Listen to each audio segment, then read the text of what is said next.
KTO Radio présente À haute voix, la lecture intégrale des œuvres spirituelles majeures.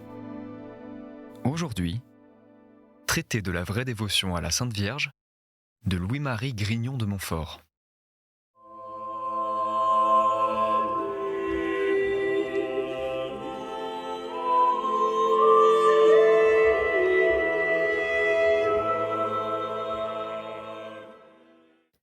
J'ai dit que cette dévotion pouvait fort bien être appelée une parfaite rénovation des vœux ou promesses du saint baptême.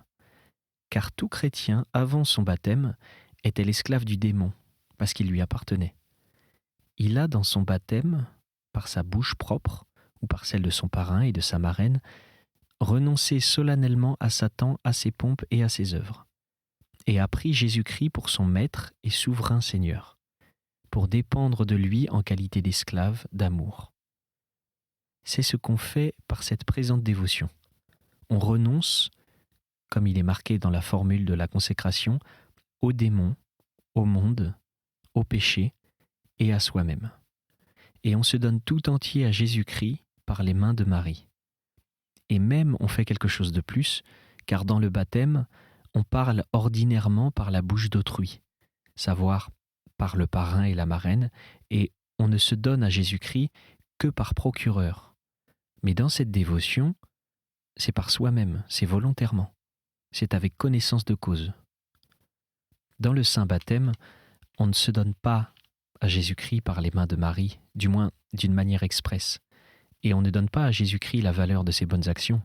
On reste, après le baptême, entièrement libre de l'appliquer à qui on voudra ou de la conserver pour soi. Mais par cette dévotion, on se donne expressément à notre Seigneur par les mains de Marie, et on lui consacre la valeur de toutes ses actions. Les hommes, dit saint Thomas, font vœu au saint baptême de renoncer au diable et à ses pompes. In baptismo vovent homines abrenuntiare diabolo et pompis eius. Et ce vœu, dit saint Augustin, est le plus grand et le plus indispensable. C'est aussi ce que disent les canonistes. Le vœu principal est celui que nous faisons au baptême. Cependant, qui est-ce qui garde ce grand vœu ? Qui est-ce qui tient fidèlement les promesses du saint baptême ? Presque tous les chrétiens ne faussent-ils pas la fidélité qu'ils ont promise à Jésus-Christ dans leur baptême ? D'où peut venir ce dérèglement universel, sinon de l'oubli où l'on vit des promesses et engagements du saint baptême et de ce que presque personne ne ratifie par soi-même, le contrat d'alliance qu'il a fait avec Dieu par ses parrains et marraines. Cela est si vrai que le concile de Sens, convoqué par l'ordre de Louis le Débonnaire pour remédier au désordre des chrétiens qui était grand, jugea que la principale cause de cette corruption, dans les mœurs, venait de l'oubli et l'ignorance où l'on vivait des engagements du saint baptême. Et il ne trouva point de meilleur moyen de remédier à un si grand mal que de porter les chrétiens à renouveler les vœux et promesses du saint baptême. Le catéchisme du Concile de Trente, fidèle interprète des intentions de ce saint concile, exhorte les curés à faire la même chose et à porter leur peuple à se ressouvenir et croire qu'ils sont liés et consacrés à notre Seigneur Jésus-Christ comme des esclaves à leur Rédempteur et Seigneur. Or, si les conciles, les pères et l'expérience même nous montrent que le meilleur moyen pour remédier au dérèglement des chrétiens est de les faire ressouvenir des obligations de leur baptême et de leur faire renouveler les vœux qu'ils y ont faits, n'est-il pas raisonnable qu'on le fasse présentement d'une manière parfaite par cette dévotion et consécration à notre Seigneur par sa Sainte Mère ? Je dis d'une manière parfaite parce qu'on se sert pour se consacrer à Jésus-Christ du plus parfait de tous les moyens qui est la très sainte Vierge. On ne peut pas objecter que cette dévotion soit nouvelle ou indifférente. Elle n'est pas nouvelle, puisque les conciles, les pères et plusieurs auteurs, anciens et nouveaux, parlent de cette consécration à notre Seigneur ou rénovation des vœux du saint baptême comme d'une chose anciennement pratiquée et qu'ils conseillent à tous les chrétiens. Elle n'est pas indifférente, puisque la principale source des désordres et par conséquent de la damnation des chrétiens vient de l'oubli et de l'indifférence pour cette pratique. Quelques-uns peuvent dire que cette dévotion nous faisait donner à notre Seigneur, par les mains de la Très Sainte Vierge, la valeur de toutes nos bonnes œuvres, prières et mortifications et aumônes. Elle nous met dans l'impuissance de secourir les âmes de nos parents, amis et bienfaiteurs. Je leur réponds, premièrement, qu'il n'est pas croyable que nos amis, parents ou bienfaiteurs souffrent du dommage de ce que nous nous sommes dévoués et consacrés sans réserve au service de notre Seigneur et de sa Sainte Mère. Ce serait faire injure à la puissance et à la bonté de Jésus et de Marie, qui sauront bien assister nos parents, amis et bienfaiteurs de notre petit revenu spirituel et par d'autres voies.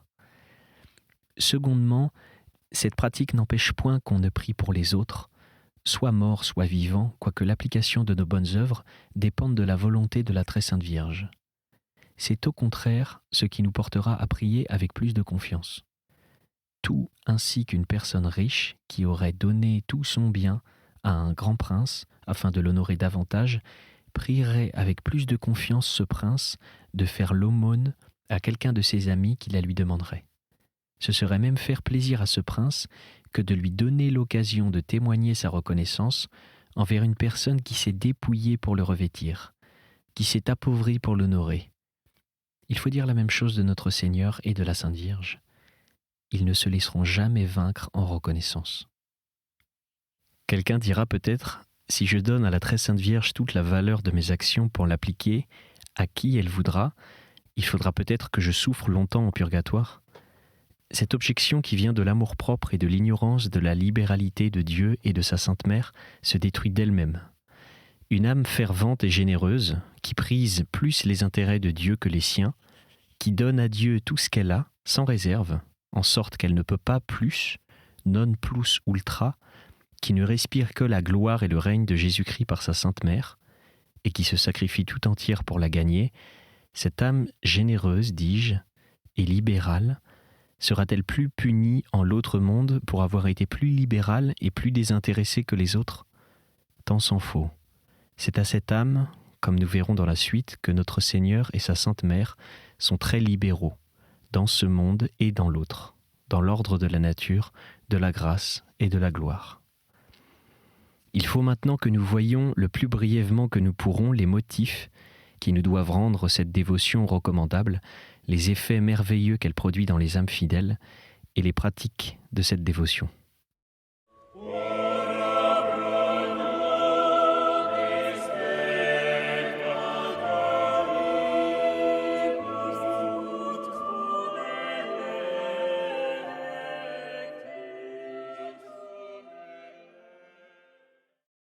Les motifs qui nous doivent rendre cette dévotion recommandable. Cette dévotion nous livre entièrement au service de Dieu. Premier motif qui nous montre l'excellence de cette consécration de soi-même à Jésus-Christ par les mains de Marie. Si on ne peut concevoir sur la terre d'emploi plus relevé que le service de Dieu, si le moindre serviteur de Dieu est plus riche, plus puissant et plus noble que tous les rois et les empereurs de la terre, s'ils ne sont pas serviteurs de Dieu, quelles sont les richesses, la puissance et la dignité du fidèle et parfait serviteur de Dieu qui sera dévoué à son service entièrement, sans réserve et autant qu'il le peut être.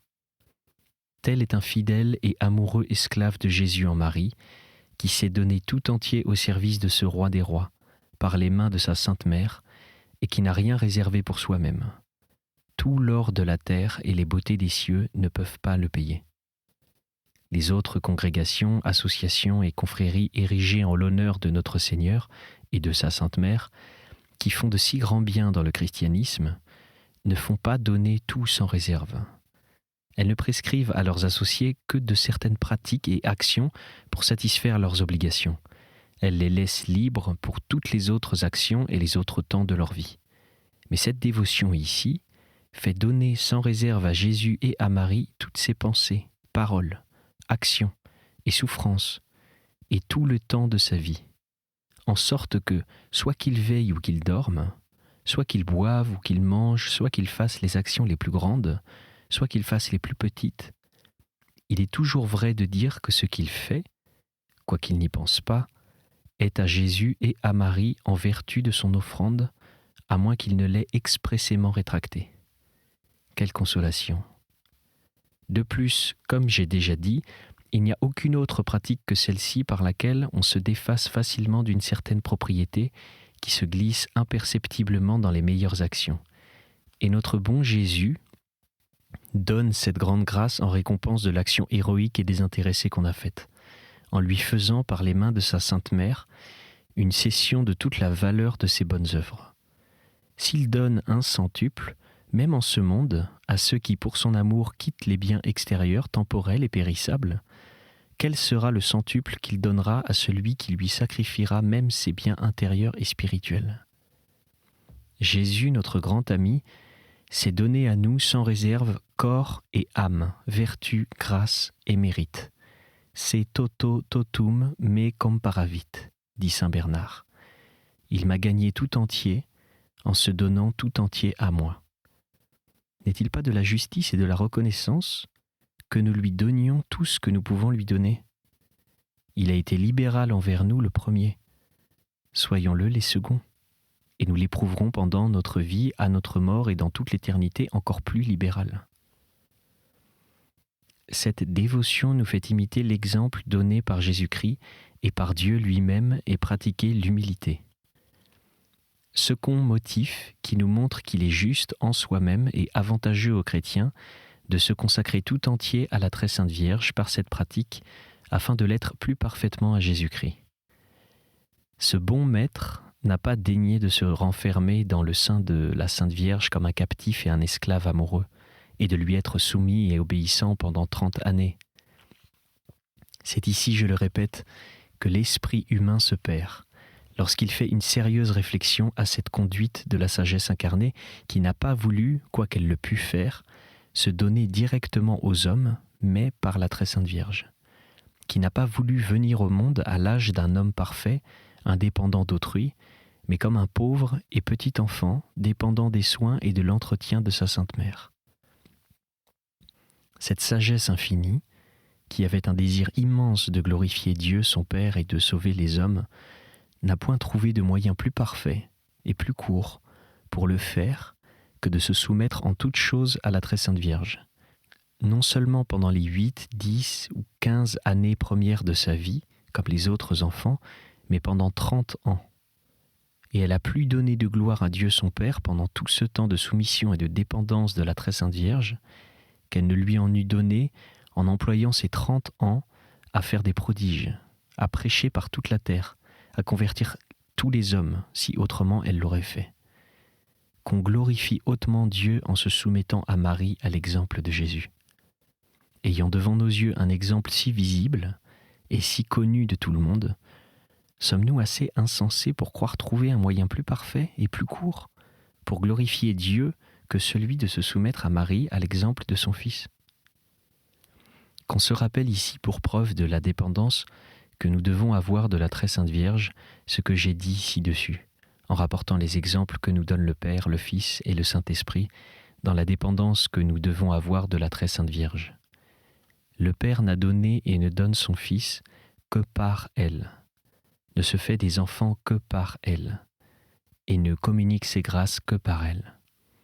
Dieu le Fils n'a été formé pour tout le monde en général que par elle, n'est formé tous les jours et engendré que par elle dans l'union au Saint-Esprit, et ne communique ses mérites et ses vertus que par elle. Le Saint-Esprit n'a formé Jésus-Christ que par elle, ne forme les membres de son corps mystique que par elle, et ne dispense ses dons et faveurs que par elle. Après tant et de si pressants exemples de la très sainte Trinité, pouvons-nous, sans un extrême aveuglement, nous passer de Marie et ne pas nous consacrer à elle et dépendre d'elle pour aller à Dieu et pour nous sacrifier à Dieu ? Voici quelques passages des pères que j'ai choisis pour prouver ce que je viens de dire. Duo filii Mariae sunt homo Deus et homo pursus, unius corporaliter et alterius spiritualiter mater est Maria. Saint Bonaventure et Origène. Marie a 2 fils, un homme Dieu et un homme pur. Du premier, elle est mère corporellement, du second, spirituellement. Telle est la volonté de Dieu qui a voulu que nous ayons tout par Marie. Si donc nous avons quelque espérance, quelque grâce, quelque don salutaire, sachons que cela découle de ses mains. Saint Bernard. Tous les dons, les vertus et les grâces de l'Esprit Saint sont distribués par les mains de Marie à qui elle veut, quand elle veut, comme elle veut et autant qu'elle veut. Saint Bernard. Vous étiez indigne de recevoir les grâces divines, c'est pourquoi elles ont été données à Marie, afin que vous eussiez par elles tout ce que vous recevriez jamais. Saint Bernard. Dieu, voyant que nous sommes indignes de recevoir ces grâces immédiatement de sa main, dit Saint Bernard, il les donne à Marie, afin que nous ayons par elles tout ce qu'il veut nous donner. Et il trouve aussi sa gloire à recevoir par les mains de Marie la reconnaissance, le respect et l'amour que nous lui devons pour ses bienfaits.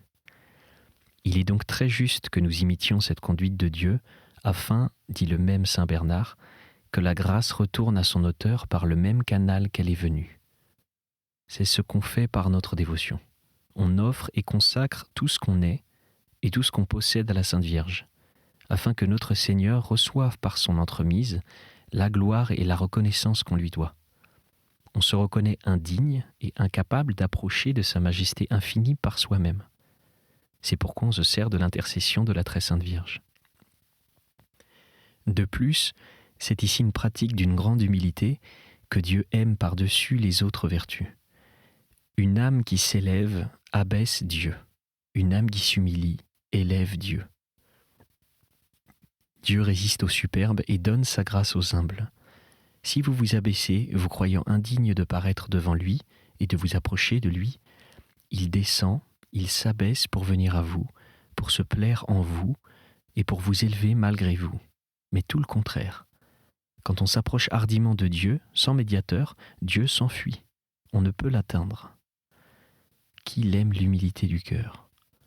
C'est à cette humilité qu'engage cette pratique de dévotion, puisqu'elle apprend à n'approcher jamais par soi-même de notre Seigneur, quelque doux et miséricordieux qu'il soit, mais à se servir toujours de l'intercession de la Sainte Vierge, soit pour paraître devant Dieu, soit pour lui parler, soit pour l'approcher, soit pour lui offrir quelque chose, soit pour s'unir et consacrer à lui. Cette dévotion nous procure les bons offices de la Sainte Vierge. Troisième motif. La très Sainte Vierge, qui est une mère de douceur et de miséricorde, et qui ne se laisse jamais vaincre en amour et en libéralité, voyant qu'on se donne tout entier à elle pour l'honorer et la servir, en se dépouillant de ce qu'on a de plus cher pour l'en orner, se donne aussi tout entière, et d'une manière ineffable, à celui qui lui donne tout. Elle le fait s'engloutir dans l'abîme de ses grâces. Elle l'orne de ses mérites. Elle l'appuie de sa puissance. Elle l'éclaire de sa lumière. Elle l'embrasse de son amour. Elle lui communique ses vertus, son humilité, sa foi, sa pureté, etc. Elle se rend sa caution, son supplément et son tout envers Jésus. Enfin, comme cette personne consacrée est tout à Marie, Marie est aussi tout à elle. En sorte qu'on peut dire de ce parfait serviteur et enfant de Marie ce que saint Jean l'Évangéliste dit de lui-même, qu'il a pris la très sainte Vierge pour tous ses biens.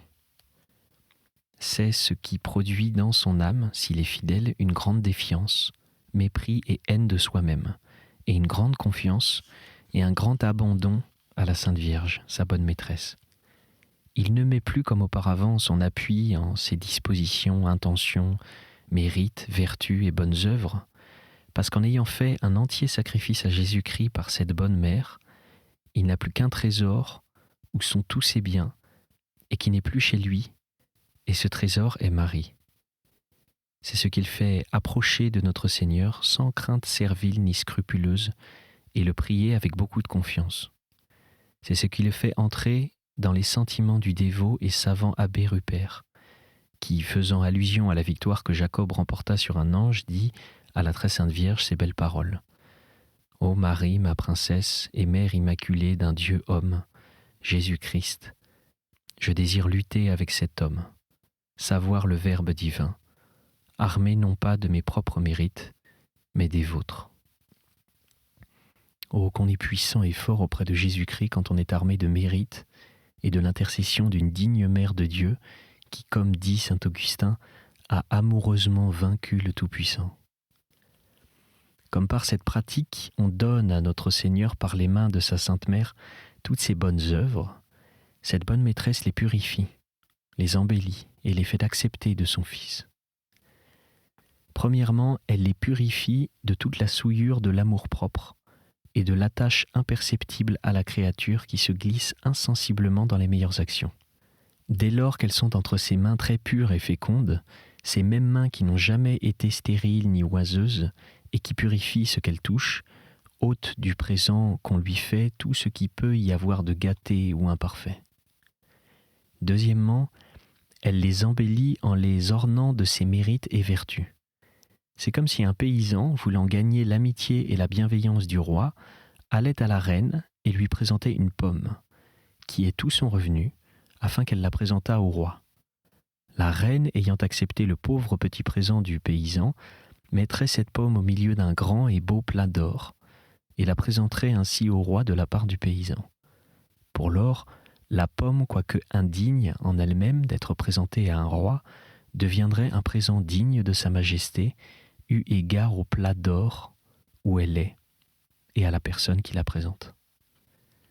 Troisièmement, elle présente ses bonnes œuvres à Jésus-Christ, car elle ne garde rien de ce qu'on lui présente pour soi en dernière fin. Elle renvoie tout à Jésus fidèlement. Si on lui donne, on donne nécessairement à Jésus. Si on la loue et on la glorifie, aussitôt elle loue et glorifie Jésus. Maintenant, comme autrefois, lorsque sainte Élisabeth la loua, elle chante, quand on la loue et la bénit. Magnificat anima mea Dominum. Quatrièmement, elle fait accepter de Jésus ses bonnes œuvres, quelque petit et pauvre que soit le présent pour ce Saint des Saints et ce Roi des Rois. Quand on présente quelque chose à Jésus par soi-même et appuyé sur sa propre industrie et disposition, Jésus examine le présent, et souvent il le rejette à cause de la souillure qu'il contracte par l'amour-propre, comme autrefois il rejeta les sacrifices des Juifs tout pleins de leur propre volonté. Mais quand on lui présente quelque chose par les mains pures et virginales de sa bien-aimée, on le prend par son faible, s'il m'est permis d'user de ce terme. Il ne considère pas tant la chose qu'on lui donne que sa bonne mère qui la présente. Il ne regarde pas tant d'où vient ce présent que celle par qui il vient. Ainsi, Marie, qui n'est jamais rebutée et toujours bien reçue de son Fils, fait recevoir agréablement de sa Majesté tout ce qu'elle lui présente, petit ou grand. Il suffit que Marie le présente pour que Jésus le reçoive et l'agrée. C'est le grand conseil que donnait saint Bernard à ceux et celles qu'il conduisait à la perfection. Quand vous voudrez offrir quelque chose à Dieu, ayez soin de l'offrir par les mains très agréables et très dignes de Marie, à moins que vous ne vouliez être rejeté. C'était À Haute Voix, une émission de KTO Radio. Aujourd'hui, traité de la vraie dévotion à la Sainte Vierge de Louis-Marie Grignon de Montfort. Lecture, Pierre Deveau. Captation et réalisation, Aymeric Plouminec et Thibaut Dagalier. Une émission disponible en podcast sur ktoradio.com et sur l'application KTO Radio.